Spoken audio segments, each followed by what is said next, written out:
Operation Sindoor ద్వారా భారత్ ఒక్క పాకిస్తాన్ పైన మాత్రమే కాదు, ఆ దేశానికి భారీ ఎత్తున ఆయుధాలు సమకూరుస్తూ భారత్ కదలికలపైన ఎప్పటికప్పుడు ఇంటెలిజెన్స్ సమాచారం పంపుతూ వచ్చిన చైనా, తుర్కియేలపైన కూడా విజయం సాధించింది. ఇప్పుడు ఆపరేషన్ సింధూర్ ఫలితాలను విశ్లేషిస్తున్న మిలిటరీ అధికారులు మేం 4 రోజుల పాటు పాకిస్తాన్, చైనా, తుర్కియేలతో పోరాటం చేశామని చెబుతున్నారు. చైనా, తుర్కియేలు పాకిస్తాన్ కు ఎలా మద్దతు ఇచ్చాయో ప్రపంచానికి వివరిస్తున్నారు.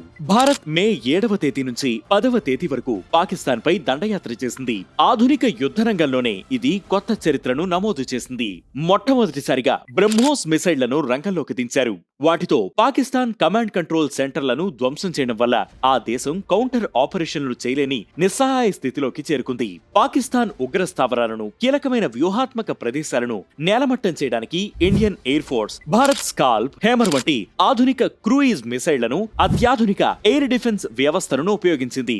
రఫేల్ ఫైటర్ జెట్ల ద్వారా వాటిని ప్రయోగించారు. అలాగే ఆకాష్ మిసైళ్లను, నాగాస్త్ర-1 వంటి డ్రోన్లను ఉపయోగించింది. ఇక ఇండియన్ నేవీ MiG-29K జెట్లను ఉపయోగించింది. రష్యా అందించిన S-400 వ్యవస్థ సుదర్శన చక్రంలా భారత్ ను కాపాడింది. ఇకపోతే పాకిస్తాన్ 81% పైగా చైనా ఆయుధాలనే వాడింది. చైనా అందించిన J-10 ఫైటర్ జెట్లను, HQ-9 ఎయిర్ డిఫెన్స్ మిసైల్ బ్యాటరీలను, PL-15 visual range air to air మిసైళ్లను ఉపయోగించింది. తుర్కియా ఇచ్చిన బైకర్ ఇహా-3 కామికాజీ డ్రోన్లను, సోంగార్ డ్రోన్లను ఉపయోగించింది. వందలాది డ్రోన్లను, మిసైళ్లను ప్రయోగించిన అవి భారత్ లో ఏ ఒక్క లక్ష్యాన్ని తాకకపోవడంతో చైనా ఆయుధాలలో డొల్లతనం బయటపడింది. చైనా వ్యూహాత్మకంగా తన ఆయుధాల సామర్థ్యాన్ని పరీక్షించుకోవడానికి పాకిస్తాన్ ను ఒక ప్రయోగశాలగా చేసుకుందని భారత ఆర్మీ అధికారులు చెబుతున్నారు. దానికి తోడు ఇండియన్ మిలిటరీ కదలికలకు సంబంధించి లైవ్ శాటిలైట్ ఇమేజ్లను చైనా ఎప్పటికప్పుడు పాకిస్తాన్ కు అందిస్తూ వచ్చిందని army deputy chief lieutenant general Rahul R Singh చెప్పారు. ఆయన న్యూఢిల్లీలో ఒక సదస్సులో మాట్లాడుతూ ఆపరేషన్ సింధూర్ లో దాడులను ఆపాలని పాకిస్తాన్ డీజీఎంఓ స్థాయి అధికారులతో మాట్లాడినప్పుడు ఈ విషయం బయటపడిందని చెప్పారు. మీరు పలానా ఆయుధాలతో దాడులకు సిద్ధం అవుతున్నారు కదా, దయచేసి ఆపండి అని వారు కోరారని తెలిపారు. దీనిని బట్టి చైనా తన విస్తృతమైన శాటిలైట్ నెట్వర్క్లను ఉపయోగించి భారత మిలిటరీ వ్యవస్థలపైన ఎంతగా కన్నేసిందో అర్థమవుతోంది. కశ్మీర్ వివాదం నేపథ్యంలో ఇప్పటి వరకు భారత్, పాకిస్తాన్ల మధ్య అధికారికంగా 4 యుద్ధాలు సంభవించాయి.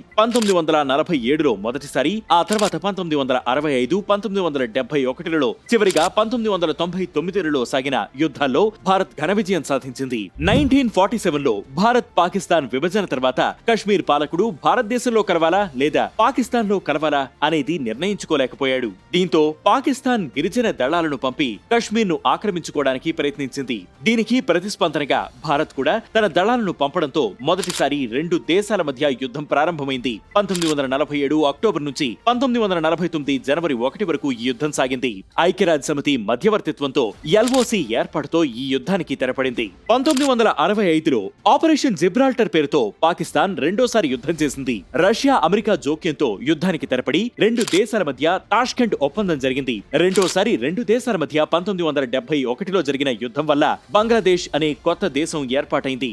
ఆ మరుసటి సంవత్సరమే సిమ్లా ఒప్పందం కుదిరింది. 1999లో 3 నెలల పాటు జరిగిన కార్గిల్ యుద్ధంలోనూ పాకిస్తాన్ చావు దెబ్బతింది. ఆపరేషన్ సింధూర్ యుద్ధం కాకపోవచ్చు, దాదాపు అంత తీవ్రమైన స్థాయిలో సాగిన ఈ పోరాటంలో భారత్ రక్షణ రంగంలో తన సత్తాను చాటుకోగలిగింది.